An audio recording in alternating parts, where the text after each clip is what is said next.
Okay, it's just 11 minutes past 10 a.m. and it's a wonderful morning out there to everyone in Edmonton right now. I just want to say a very good morning to you.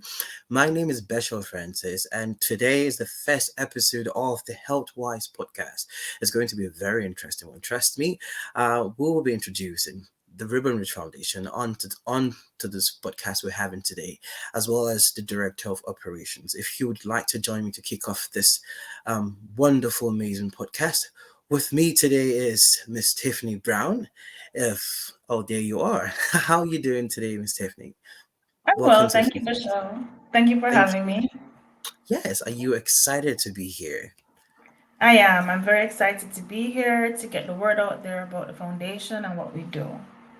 So, understanding that today is actually the first episode of the Healthwise podcast, and then we're having you as Director of Operations. Would like you to please introduce the Ribbon Foundation, what they do, and how it's affiliated with this podcast.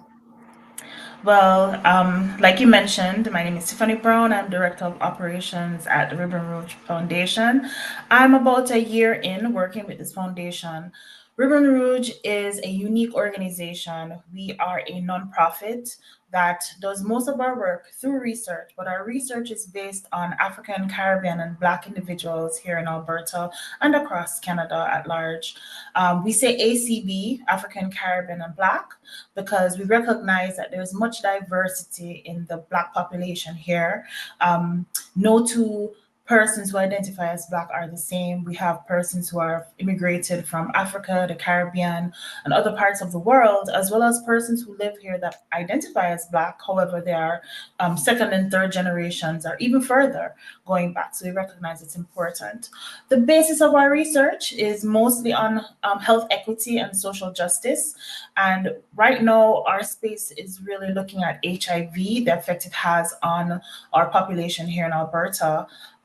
We look for means that will assist the ACB community to achieve health equity with those who are non-ACB. So you'd be maybe surprised to learn that just based on being African Caribbean or Black, that you may not have the same access to health services as someone who's not an ACB person. We also delve a little into the 2S LGBTQ plus space with ACP persons who identify as ACB as 2S LGBTQ plus, and so we're looking at their experiences, their lived experiences here in Canada, seeing how they are able to access services, how they interact with the justice system, and their mental health. So we cover most of these things through our research, which is funded by the Government of Canada, mainly the Public Health Agency of Canada, FAC. We have a number of projects that are running, and the hope is to change policy that will benefit ACB people in Canada. That's a wonderful introduction. Thank you very much, Miss Tiffany. Um, I just have a few questions, if I may ask you. You've said you've been with the foundation for over a year, and you've talked about what the foundation is all about, and how they have come together to make changes here in Edmonton at large. A question I'd like to ask you is, how does with your experience so far at the foundation, how has it helped?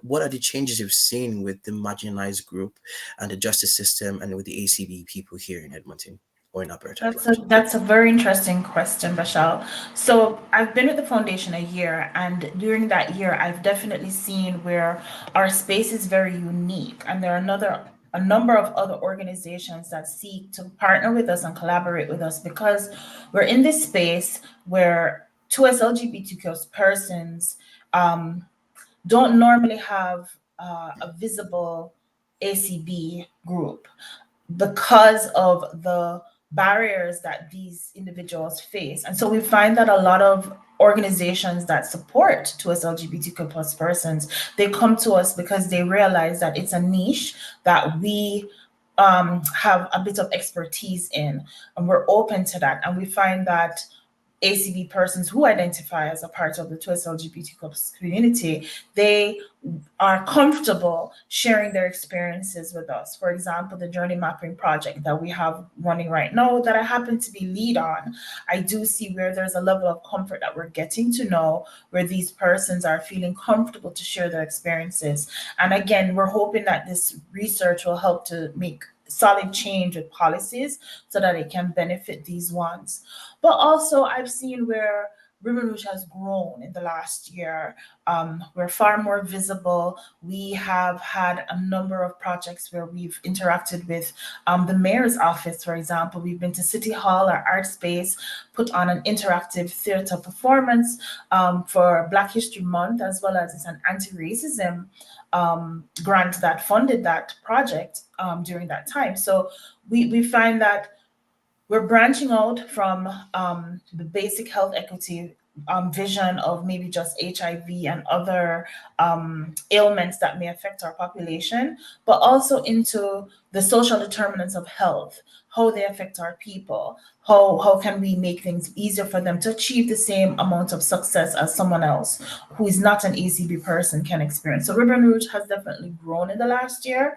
We're a lot more visible and we're making more impact with regards to the ACB population here.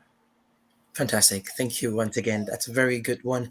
I'm trying to unpack what you've said, but it's really, I can actually see I can actually see the amazing work. I can visualize that, and it's looking really, looking. It's beautiful actually, to say the word, for lack of a proper use of word to use. But if I may ask you another question, you said something about some projects the foundation is already building or working on. Would you mind to share some of those projects with us? Like, Sure. So, in addition to the journey mapping project that I mentioned, that is actually looking at the journeys of ACB individuals, youth up to age 30 who identify as a part of the 2S LGBTQ plus community. And we're mhm, looking at their experiences, how they've interacted with the justice system, as well as with regards to accessing mental health care, as well as healthcare. So we're trying to capture those stories to assist service providers. We're actually building a curriculum, a course, to help service providers learn how to assist these ones. Another big project we have going on is our HIV test kit distribution, and that's funded by FAC. A lot of the information that the government has on ACV people is really HIV centered. However, even that information is not very accurate because of the cultural barriers that exist that prevent persons from accessing healthcare. You know, those cultural barriers that may make someone who is ACB and HIV positive not want to get tested, not want to seek care, and so on. So these test kits are similar to the COVID test. You can do it in the privacy of your own home. And mhm. we've been really going across Alberta. Our team is amazing. Our outreach team is amazing. Spreading the word, bringing awareness to the issue at hand, and we've distributed, I believe, maybe about 2,000 test kits since the start of the year, and Wow. it has gotten much reception, a very good reception from our people. There has been some pushback, but we are very, very positive. We're very happy with the outcomes that we're getting, and in addition to that project, we have the CAF project, which is the Community Action Fund. We're trying to build a community of practice for service providers to be able to offer appropriate, culturally appropriate care for ACB persons who are living with HIV. So those are just a few of the projects that we have going on, but those are the major ones we have going on right now. Fantastic. Thank you very much. And for the test kits, you said that you've distributed over 2,000. And for clarity, I know people out there listening to the podcast, we probably they'll be wondering if the test kit distribution, is it mainly for the ACB group, or is extended towards people outside the It is ACB? made, our distribution is geared towards the ACB population. However, if others do need tests, we definitely will not turn them away. We will not tell them no. We do recognize how important it is to know your status. And Mhm. so if someone of any other minority group or any group at all should reach out to us to ask us for test kits, they can email us at admin@ribbonrouge.com, and we can definitely try to give them access access to those test kits. So even though we're geared towards ACB people, it's not just ACB people who can have a test kit. Fantastic. That's a beautiful one. Thank you very much. I think I have one more question for you, if I could ask you that question. Um, Understanding that we have there are other organizations out there trying to do things like this. What's that thing that you think, or what do you think makes the Ribbon Rouge Foundation different from other organizations? I believe it is because we are ACB centered. We have an appeal to the African Caribbean and Black community. As a minority group, we Hmm. don't often see people who look like ourselves, who think like ourselves. Even within that diversity that we have, there is a level of comfort that comes from knowing that you are among people who understand even some of what you go through on a daily basis or what you've lived through, who have an understanding because of that those cultural similarities. And so I think for Ribbon Rouge, what sets us apart is the fact that we are ACB centered. We do hire persons who are of other races. However, we do mainly have ACB people. We work with ACB people, and we target the ACB communities all across Canada. So I think that's what really sets us apart. It's almost as though we're a family unit, and you can access us. We are available, to you even outside of working hours. Persons know that we're there. It brings that comfort level to ACB people, knowing that we're here for them and that we are doing this work for them for their benefit. That's a very interesting one. Thank you so much. I really appreciate it. It's actually really interesting to. It's actually a good thing to start a podcast like this, especially this is the first episode, and then we're having you come in to introduce and talk about what the foundation is all about, which is really great. And it's making me think about how other episodes would go through and other people would have on the podcast. What would you like to say, being the first host or being the first guest on the podcast?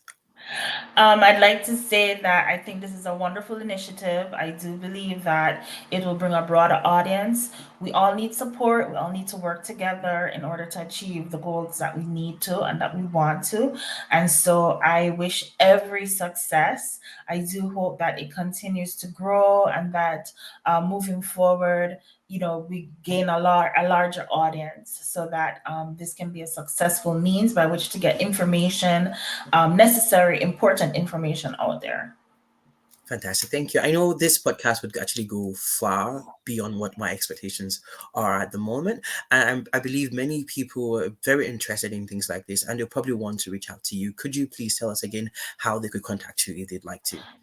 So again, my name is Tiffany Brown, and you can reach me at tiffany@ribbonrouge.com. It's very easy to remember, just my first name at ribbonrouge.com. Thank you so much. I really, really do appreciate having you on the episode, right? Well, thank you. I will hope you have a Thank you wonderful for day. having me. Thank you for You're having me. It welcome. was a pleasure. Yes. Thank you.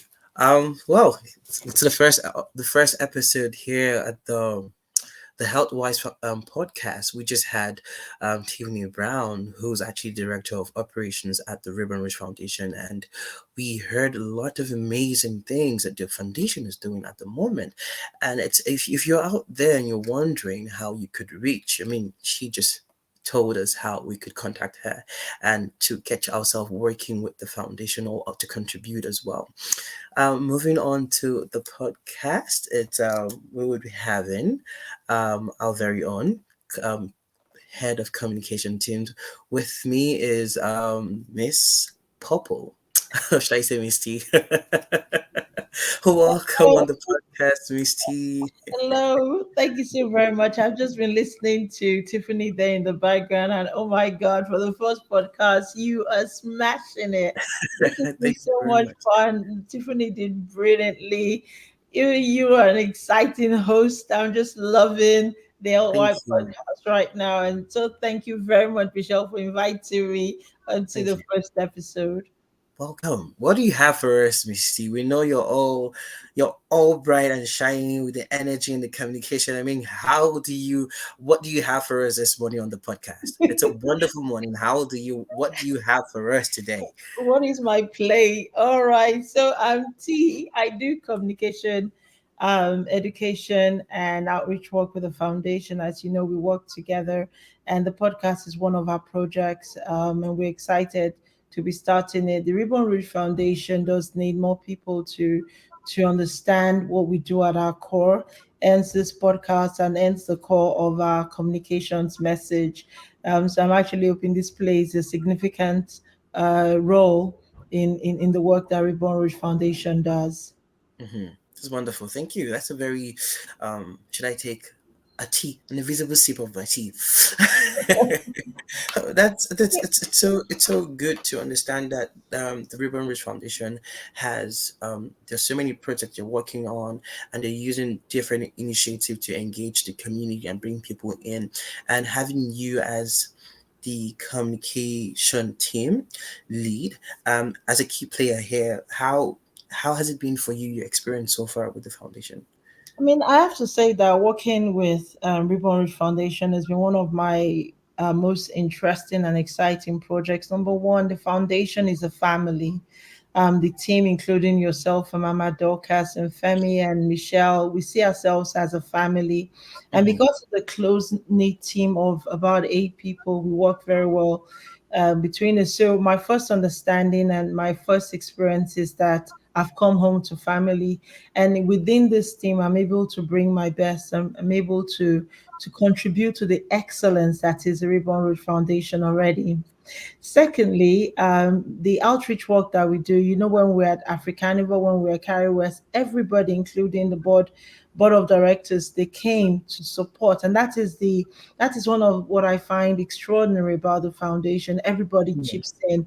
I remember at Carry West, even the interns came down to support what we were doing as we were giving out harm reduction things, and we we're giving out HIV self test kits. So the ethos within the foundation is healthy, is communal, and I think yeah, when we write on our website that Ribbon Rouge Foundation is passionate about social justice, that is exactly what we see them doing as a community internally and then externally. It's a wonderful one. Thank you very much. And seeing the changes and seeing how things have actually evolved over the past couple of months, and having you as a communicator, as a game changer in the team, how do you feel about seeing your arts or seeing your work touching lives out there, or touching people, engaging people out there? Because we know communication is one way we can we can evoke feelings. We get to reach out to people. How do you feel when you see that your work is making an impact in the lives of people out there? Yeah, the core thing, thank you, Michelle. That's a very exciting question. But what I like to make very clear is that the core of Reborn Rouge is the word Ubuntu. And Ubuntu is us and we. So anything I, as T, am able to do, I'm able to do it because I'm supported by Beschel, Michelle, Tiffany.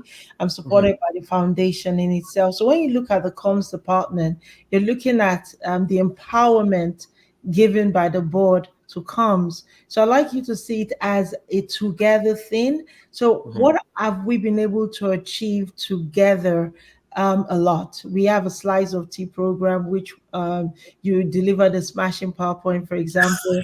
Thank you. For those who don't know what a slice of tea is, you came, you delivered the name, you came up with the name. So I have to put you on the spot and say, what is a slice of tea about? That is one of our comms projects here at Ribbon Rouge to again talk about health inequalities and to put the focus back on the community as to what the foundation is trying to do in redressing health inequity. So back to you. What is a slice of tea? Well, a slice of tea is a slice of tea. As a place, a slice of tea is an open platform where we engage people. Oh, you're actually taking tea. Well, that's good. Well, a slice of tea. It's an open it's an open space where we have people come together, and then we share, we listen about information that are probably not there, or people are actually not ready to have. There's the tight conversation, because a slice of tea is more like a metaphor, trying to is the egg, because it's conversations like HIV and other sensitive issues are hard to, discuss amongst the African, Black, Caribbean communities. So a slice of tea is an open gate where we get to navigate and have this kind of conversation, those type of conversations with people. So it's one way we get to engage the community and have them ask questions, and then we give back. So it's more like a call and response. So we're using the media space, a platform like that, to get across to people. We hear from them, we take it back, we have the tea, we digest the information we have, and then we see how we can disseminate and then spread the word out there. Thank you very much. And this is why I feel that Ribbon Rouge itself is an extraordinary place to work and to be. And look at you.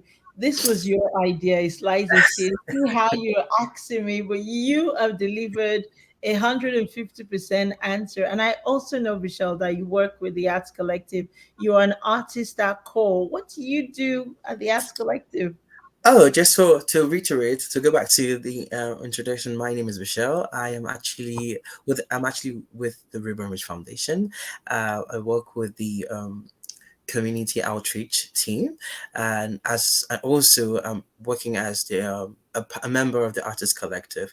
As an active collective, the active collective is a combination or collaboration with other artists where we come together and then we talk about issues and then we send them back. So it's more about creating a platform with artists where we come together as a community, we talk about sensitive information, and then we try to find means we could communicate, because there are different we have people assimilate information differently. So for us to get across to them, the artist collective is one way we use emotions to to evoke, to talk to them, to communicate, because it's a subtle way to have to pass across sensitive information or sensitive issues. It's again back to what I did say. It's hard to communicate with or have an HIV conversation, or have a very sensitive discussion with someone out there. But with the artist collective, we use through the arts and as animators, storytellers, we tell the same particular stories. These are very important stories, but we use the art form to actually engage people. We provoke emotions. We engage them. We draw them into that space when we communicate with them in that realm, and then they see themselves into the same space that we're trying to engage with, and they engage with us, they give us feedback in the process, and we give it back to them. So it's a give and take with the artist collective. It's a very broad, interesting aspect of the foundation. It's just one way about it's all about creating impact, but you're using arts, using fun ways to have this conversation. You make this conversation easy for people to understand, to learn, to hear, and with that, they're at ease. They want to learn more, they want to hear more. Oftentimes we've seen people, from my experience, we've seen people come down to us and they tell us, thank you for telling this story, thank you for engaging us this way.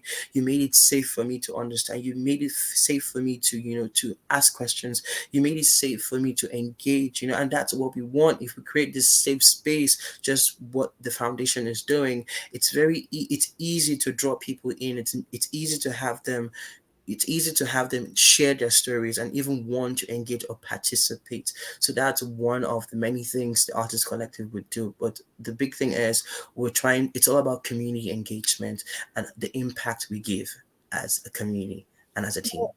I could have said that any better. Thank you very That much. was beautifully said, Michelle. Thank you. Thank you. So I'm going to hand back the show to you, because we have maybe 2 more minutes to wrap this podcast up. Yeah. All Where, right. Thank you. where do you want to take it? What I want to take it out. For the first episode, I just want to say thank you very much to everyone out there. Thank you for our guest today. We have Miss Tiffany Brown, who's actually Director of Operations at the River Orange Foundation. And then we have Miss Popple, who's actually the Head of Communications. And then you have me, Beschel, who's actually here with you. And I'm looking forward to the next episode and wanting to know what you would like us to talk about, considering health wise as the theme or the head for this podcast. So I'm looking on to the next section with you. Thank you very much for having me once again. My name is Beschel Francis. I hope you have a wonderful week. Peace out.